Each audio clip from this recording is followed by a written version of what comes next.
حضرت سیدنا عمر رضی رائل اللہ مسلم تعالیٰ غریب نواز جلیل گروپ القدر کو ہستی سبسکرائب اور فالو کریں، جنہیں حضور علیہ السلام نے اللہ سے مانگ کے لیا۔ سارے صحابی رسول کریم صلی اللہ علیہ وآلہ وسلم کے مرید ہیں، لیکن جناب عمر میرے حضور کی مراد ہیں۔ 39 لوگ جب اسلام لا چکے، 39ویں شخص حضرت امیر حمزہ رضی اللہ تعالی عنہ تھے، اور ان کا ایمان لانا مسلمانوں کے لیے بہت بڑی ڈھارس اور بہت بڑے حوصلے کا سبب و ذریعہ بنا۔ تو میرے حضور نے ہاتھ اٹھا لیے، کہا اے اللہ، ایک شیر دیا ہے امیر حمزہ، ایک شیر اور عطا کر دے، اب تیری مرضی، عمر بن خطاب دے دے یا عمر بن حشام دے دے۔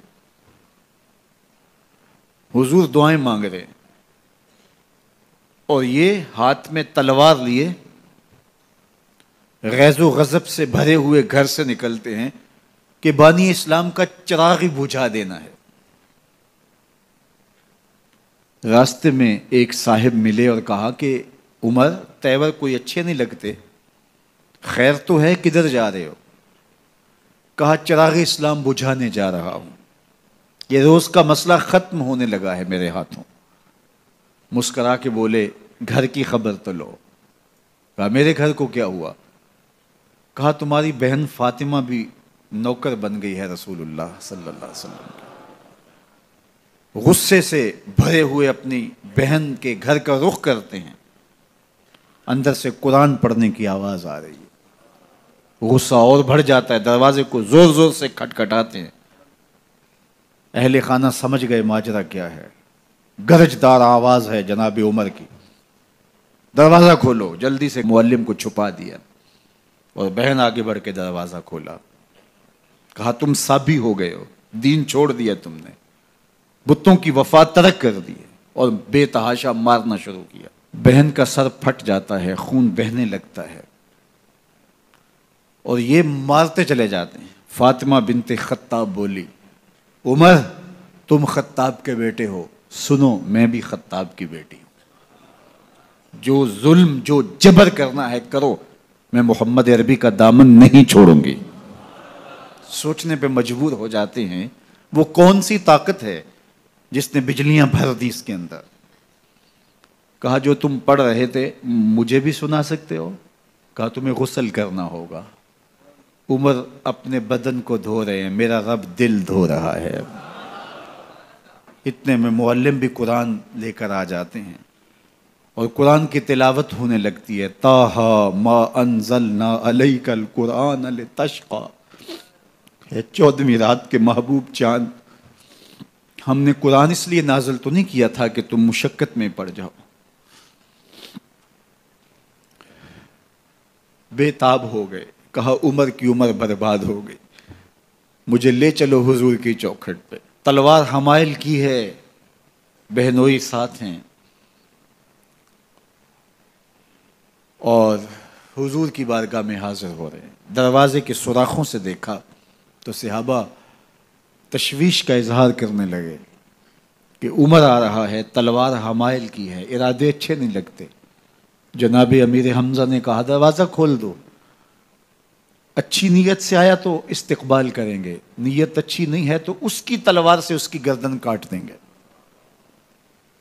حضور کے سامنے جا کے بیٹھ گئے، گلے میں کپڑا ڈالا تو حضور نے پکڑ کے کہا عمر، ابھی وقت نہیں آیا کہ تم اسلام لے آؤ؟ یہی وقت تھا عمر کے اسلام لانے کا، لبوں پہ کلمہ جاری ہو گیا۔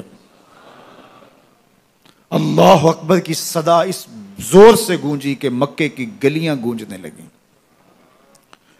اسلام لانے کے بعد حضور سے پوچھتے ہیں حضور کیا ہم حق پر نہیں ہیں؟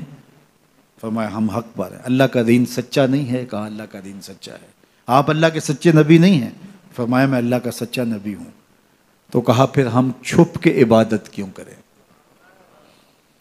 اب مسلمانوں کی 2 صفیں بنتی ہیں، ایک صف کی قیادت امیر حمزہ کرتے ہیں، دوسری صف کے آگے آگے عمر بن خطاب چلتے ہیں، اور حضور درمیان میں ہیں، اور یہ ملکوتی قافلہ صحن حرم میں آ کے اعلانیہ عبادت کرتا ہے۔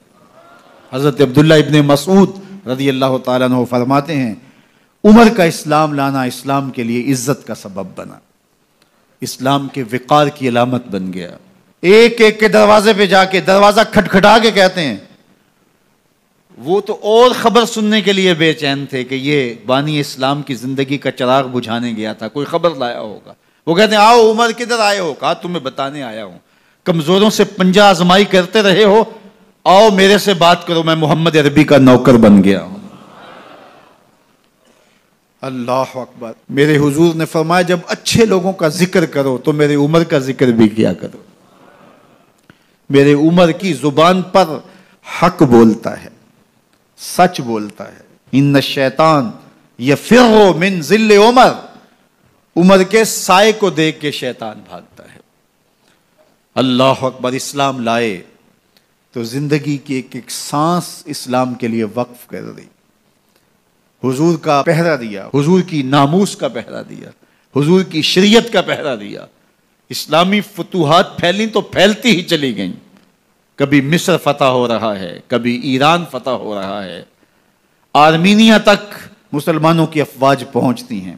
22 لاکھ مربع میل پر حضرت عمر رضی اللہ تعالیٰ عنہ کی سلطنت پھیل جاتی ہے۔ عدل و انصاف کا دورہ ہوتا ہے۔ زمانے نے دیکھا کہ غیر مسلم بھی عدالت میں کھڑا ہے تو اسے خوف نہیں ہوتا تھا کہ میرے سے ناانصافی ہوگی، اس لیے کہ حکومت عمر کی چل رہی ہے۔ وہ بھی مطمئن ہوتا تھا کہ میرے ساتھ انصاف ہوگا۔